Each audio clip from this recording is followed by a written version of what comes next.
देखिए, आज हाड़ौती की धरती से इन्होंने जिस तरह से राजस्थान के किसान को बरगलाने के लिए यहाँ से शुरुआत करी है, इन्हीं के जवाब में आज मैं इनसे पूछना चाहती हूँ आपके माध्यम से प्रेस कॉन्फ्रेंस करके कि क्या आपको पता है कि राजस्थान में आज हमारी बहन बेटियों पर जो अत्याचार का आंकड़ा बढ़ा है, इसके प्रति आपने क्या चिंता जाहिर करी है?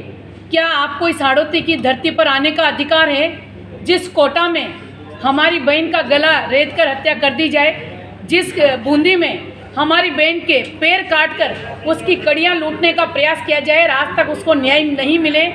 हमने देखा झालावाड़ में 12 में 2 बेटियां हमारी स्कूल जाती हुई, जो ट्यूशन बेटियां जाती थी, उनके साथ छेड़खानी करना और मुकदमा दर्ज नहीं होना।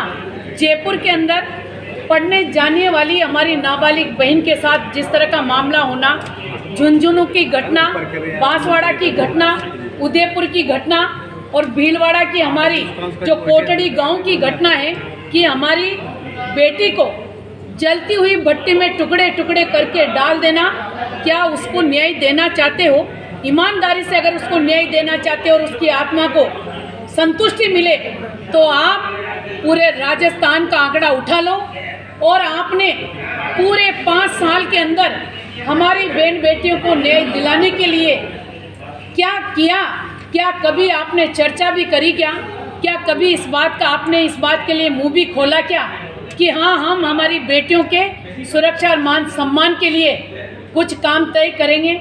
आपने कुछ नहीं किया और उसी का नतीजा है कि जो नेशनल क्राइम ब्यूरो का जो आंकड़ा है, महिला अपराध में नंबर 1 पर आना, महिला अत्याचार में नंबर 1 पर आना और खासकर जो रेप केस बढ़े हैं, प्रति घंटे में 3-3 घटनाएं हो जाना, हमारी 17-17 हज़ार बहनें इसकी शिकार हो जाना, ये सारी बातें हम लोगों के सामने हैं।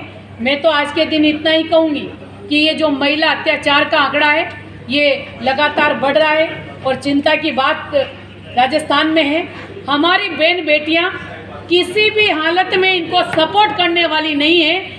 आप चाहते हो कि इनको न्याय मिले तो आपकी प्रियंका बहन को यहाँ लेकर आइए और उनसे बयान दिलाइए, वो बताए कि हमने पूरे साल में हमारी बहन बेटियों की सुरक्षा के लिए ये मापदंड तय किए हैं और ये हमने किया है। आपको मात्र अपनी कुर्सी की लड़ाई के चक्कर में किसी चीज़ का ध्यान ही नहीं आ रहा। आपने कहा हम बहन बेटियों को मोबाइल बांट रहे हैं, आप मोबाइल बांट रहे हो तो प्रत्येक महिला इस दायरे में आती है, हमारी बहन है, हमारी बेटी हमारी बेटी है।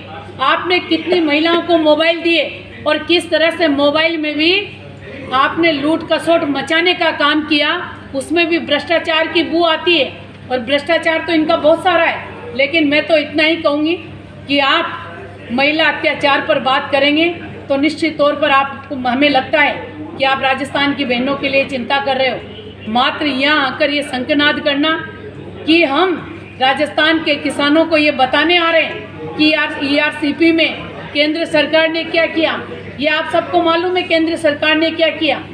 आपको पहले ही जवाब मिल चुका है कि ERCP में हम क्या कर रहे हैं, सब कुछ आपके सामने स्पष्ट स्थिति है।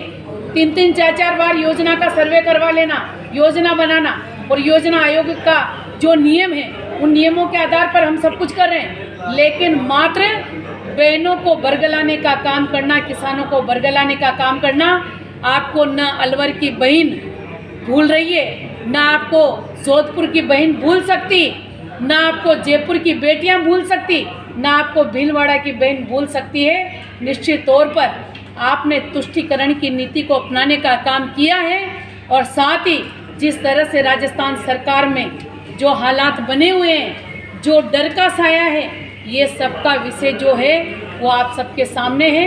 मैं तो कहूँगी इस कांग्रेस की सरकार ने कुछ नहीं किया और लगातार इनके समय में ये अपराध, ये आंकड़े जो बढ़े हैं, उसके लिए यही जिम्मेदार है। इनको आने वाले समय में हमारी बहन, हमारी बेटियां ये बता देंगी कि तोती घोषणाएं करना और तोती घोषणाओं पर वाही लूटना ये कतई संभव नहीं है।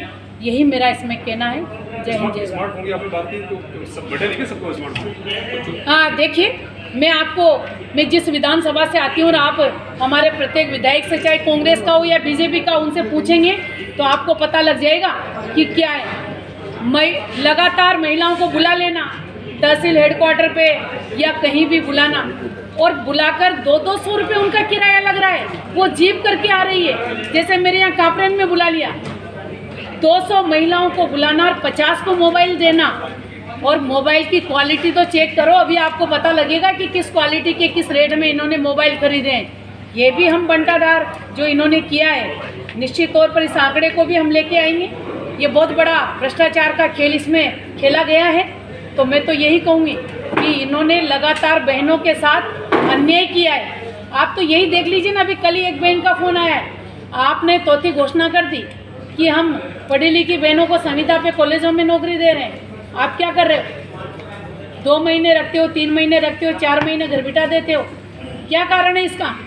आज बहन बेटियां हमारी इधर उधर पढ़ी लिखी बहन बेटियां भटक रही है। कितनी बहनों को बेरोजगारी भत्ता दिया है, ये भी आंकड़ा जिला वाइज वो बता दे अगर हिम्मत हो तो। और निश्चित तौर पर ये सोचे कि हम इस तरह से यहाँ आकर भाषण दे के चले जाएं, इससे काम चलने वाला नहीं है। आने वाले समय में इस हाड़ौती की धरती पर हम इनको ये बता देंगे कि जो दुष्कर्म बड़े हैं, जिन बहनों को आपने न्याय नहीं दिया, निश्चित तौर पर जनता को साथ लेकर इनको न्याय दिलाने का काम करेंगे। बिल्कुल सही है। उन्होंने राजस्थान की विधानसभा में भी कहा कि हमने FIR दर्ज हो जाती है आसानी से, इसीलिए आंकड़े बढ़ रहे हैं। आंकड़े बढ़ रहे हैं। क्या अलवर की बहन बेटी के साथ जो कुछ घटना घटित हुई वो झूठा आंकड़ा है? क्या भीलवाड़ा की बहन को किस तरह से क्या किया है वो आंकड़ा झूठा है? क्या उदयपुर जिले में मैं जाकर आई, 40 नाम सामने आए थे, खिमच में 40 नाम सामने आए। आपको पता हो गया उदयपुर जिले में तो हॉस्पिटल में मैं मिलने गई थी, उसने एक बेटी को जन्म दिया है, और उसमें भी अगर हम इस केस को खुलासा नहीं करते तो कुछ नहीं होने वाला था। उस बहन को हिम्मत बनाई तब जाकर FIR दर्ज हुई है। वो तो पूरे 9 महीने से चक्कर काट रही थी, एक ने तो आत्महत्या करी उसमें से। क्या कारण रहा? आप उसको अरेस्ट करके बता देते ना। अगर उसका नाम सामने आ रहा है और वो बहन बोल रही है कि मेरे साथ इस फला व्यक्ति ने दुराचार किया है, तो उसको सज़ा दीजिए। आप देते सज़ा, ये इन्होंने सज़ा नहीं दी। तो कुल मिलाकर कहने को बहुत सारे बिंदु हैं, बहुत सारी बातें हैं, लेकिन निश्चित तौर पर आपके माध्यम से बात जाएगी कि महिला अत्याचार हो रहा है, इस बात को इनको स्वीकार करनी चाहिए। और इनको तो मैं कहूँगी, ये आज यहाँ आ गए हाड़ौती की धरती पर, इनको शर्म आनी चाहिए कांग्रेसियों को कि किस नाक को लेकर किस मुँह से आप जनता के बीच में जा रहे हो।